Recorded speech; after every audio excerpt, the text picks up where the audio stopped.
Karena saya bukan silver, jadi saya tidak tahu. Kedua, saya juga bukan... Tapi kan abang di pemerintahan, Bang. Di pemerintahan, ini pemerintahan Prabowo, bukan pemerintahan Jokowi. Iya, tapi kan... Peristiwa itu ada di pemerintahan siapa? 2019. 2019. Saya dipecat 2021. Yang melakukan mobilisasi pemecatan saya silver. 4 kali kawan saya ini menggalang demo ke BUMN untuk saya dipecat. Untuk saya dipecat, untuk saya dipecat, untuk saya dipecat.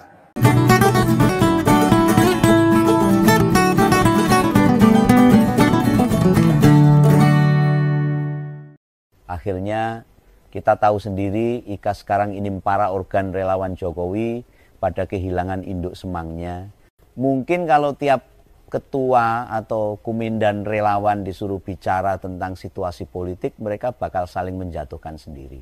Atau disuruh ngomong tentang bekas junjungan mereka, sok malah timbul antipati, seperti yang dikatakan Bung Noel tadi. Sudah dengar sendiri kan apa yang dibilang sama Bung Wamenaker Emmanuel Ebenezer alias Noel mengomentari kepribadian ketua organ relawan Solmed. Yang kayak begituan, para anggota relawan masih mau dengerin para petingginya bicara. Om Begawan jelas ragu apakah organisasi relawan itu sekarang masih terjaga dengan baik.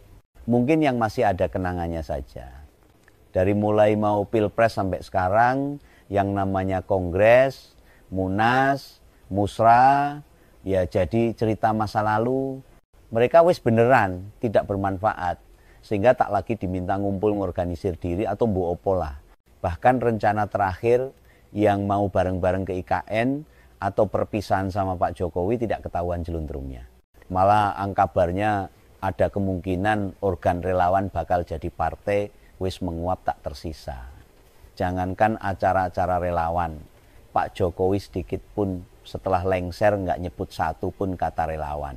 Hingga sewaktu sakit parah, itu loh pas kulitnya bercak-bercak, relawan gak ngumpul mendoakan kesembuhan sama sekali. Sebenarnya para anggota relawan itu bahasanya hanya jadi pijakan saja buat para petinggi nyari kekuasaan, para petinggi relawan, pada berebutan jabatan. Ada beberapa nama yang punya jabatan resmi. Dan baik Sylvester sama Noel, itu wes jadi pejabat semua. Bung Noel tercatat jadi wakil menteri. Aku juga punya kedudukan komisaris PT Pupuk Indonesia.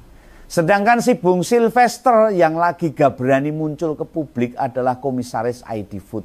Nek sesama anak buah atau pendukung Jokowi saja mereka berselisih, punya watak licik dan busuk.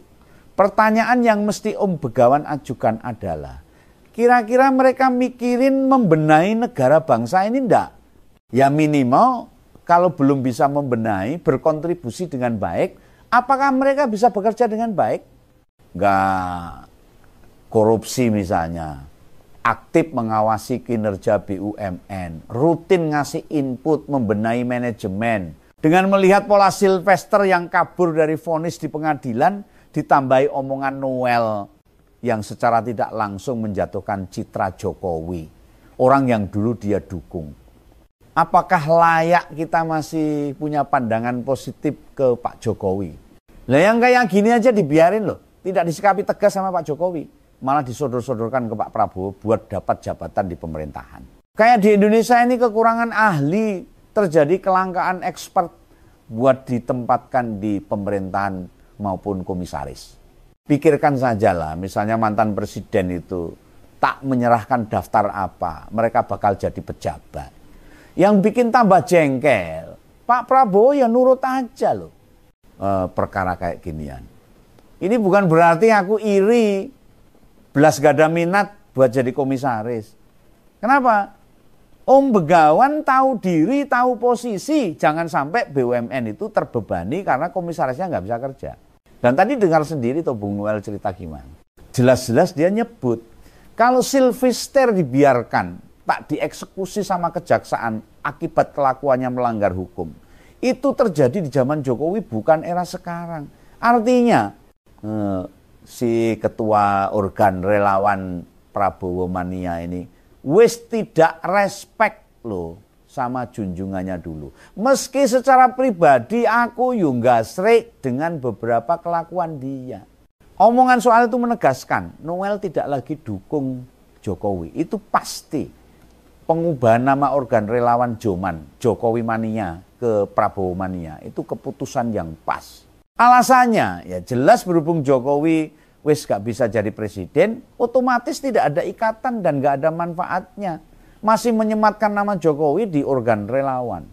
Dan berdasar catatan yang tak punyai, usai merapat dan mengganti nama organ relawan, si Noel ini tak pernah lagi nyenggol-nyenggol atau sowan bertemu sama Jokowi atau Gibran. Dari kata-kata tadi yang diucapkan tampak jelas ada dendam di hatinya. Itu kesimpulan Om Begawan sih. Mungkin sakit hati juga wong jadi pendukung pemerintah berjuang mati-matian buat Jokowi. Baru saknyu jadi komisaris malah diturunkan alias dicopot dari BUMN PT Mega Elektra, anak perusahaan dari PT Pupuk Indonesia. Dan sekarang aku baru tahu dia dilepas akibat adu domba relawan lain. Mungkin kalau sebabnya jelas dia gak akan dendam. Lah dipecat kok gegara nol mongan Sylvester, istilah Pak Jokowi kok yo percaya omongan. Dalam dialog di TV swasta itu malah jelas-jelas Wamenaker ini nyebutin loh, dia dilorot dari komisaris gegara demo 4 kali Silveste. 4 kali kawan saya ini menggalang demo ke BUMN untuk saya dipecat. Ya, dia menyebut dia berhadapan dengan orang-orang yang berpikir politiknya rendah, sok jagoan. Seriusan kaget sama pengakuan Bung Noel. Zaman itu rupanya antara lawan terbukti saling iri antara satu dengan yang lainnya. Padahal usai Pilpres 2019, Om Begawan gak berharap apapun meski total ngedukung Pak Jokowi. Tapi maksud Om Begawan sebenarnya bila merilis daftar para koordinator relawan Jokowi itu yang nalar berpikirnya jalan itu siapa? Emang ada. Ada yang bisa ngebantu Om Begawan nemuin orangnya. Mulai Bung Gustapati di Barat JP, ada Gus Muhammad Nahdi dari Samawi, lalu pas Bata Jokowi, Bung David Febrian, ada juga Pak Budi Ari Projo, dan masih banyak lagi. Levelnya segitu-gitu aja nggak memadai buat jadi pejabat. Gimana kinerja para petinggi relawan yang berada di pemerintahan maupun BUMN? Nggak pada jelas tuh kontribusinya. Wong si Bung Sylvester saja disebut kayak jagoan, modelan milisi. Padahal idealnya pemerintah itu butuh pemikiran, bukan yang sok jagoan. Komisaris kok sebagai terpidana. Sudah begitu Pak Prabowo nggak berani nyopot, konyol beneran di pemerintah. Nah dalam konteks penyebutan jagoan ini, yang dibilang Noel ke Sylvester, Om Begawan cocok. Makanya pas tampil di berbagai podcast stasiun TV, seolah-olah Jokowi itu rajanya Sylvester. Ya tak maklumi, siapapun yang kritik Jokowi akan diserang habis-habisan. Omongannya kayak kebal hukum aja nggak ada yang ditakuti. Begitu sekarang vonis dari pengadilan dibongkar kabur, terkencing-kencing, ngompol deres. Mana sikapnya yang sok-sokan berkuasa nggak punya rasa takut meski nalare nol prutul. Yang bikin tambah miris, sudah jelas yang menang Pilpres Pak Prabowo, kok para relawan dikasih kedudukan. Bila mau jujur, mayoritas pejabat yang tersebar di kementerian didominasi oleh kekuatan politik. Yang kayak beginian kok mau mensejahterakan rakyat, halayombel gak tak percaya blas. Jadi mau kayak bagaimanapun sepanjang orang-orang tak berkompeten ini masih pada berkelindan, berseliweran, alulalang di pemerintahan, negara ini dijamin mengalami kemunduran yang lebih buruk. Situasi buruk sekarang ini tidak hanya kesalahannya Pak Prabowo semata, namun juga kesalahan Pak Jokowi juga. Bukan hanya lebih jelek dari 10 tahun lalu, bisa jadi sama zaman Bu Mega atau malah zaman Pak Harto lebih busuk sekarang. Memang tidak semua aspek busuk, ada beberapa aspek yang situasi sekarang sama Orde Baru saja kalah jauh.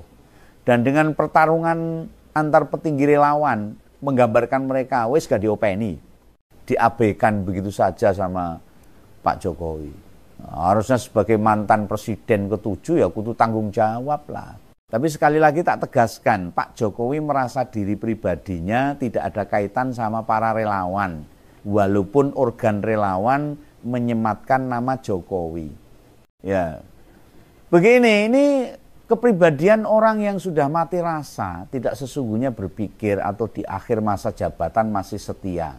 Membenahi Indonesia kurun 2022 sampai serah terima jabatan presiden kemarin yang menguasai otak belakangnya, politik.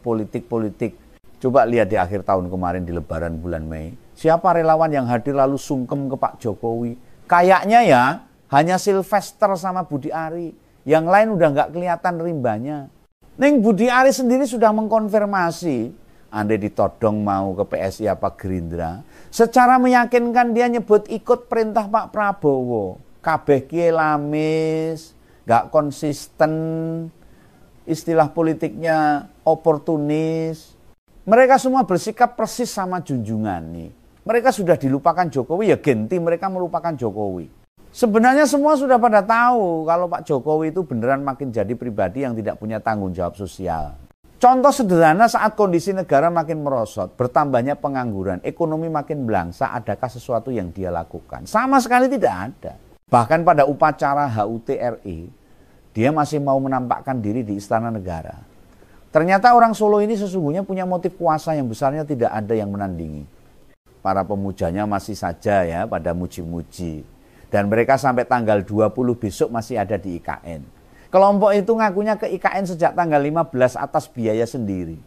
Om Begawan gak akan percaya. Dan mereka itu mulai disenggol-senggol, digerakkan buat nyerang Pak Prabowo. Silahkan ngompolers, cari siapa saja mereka.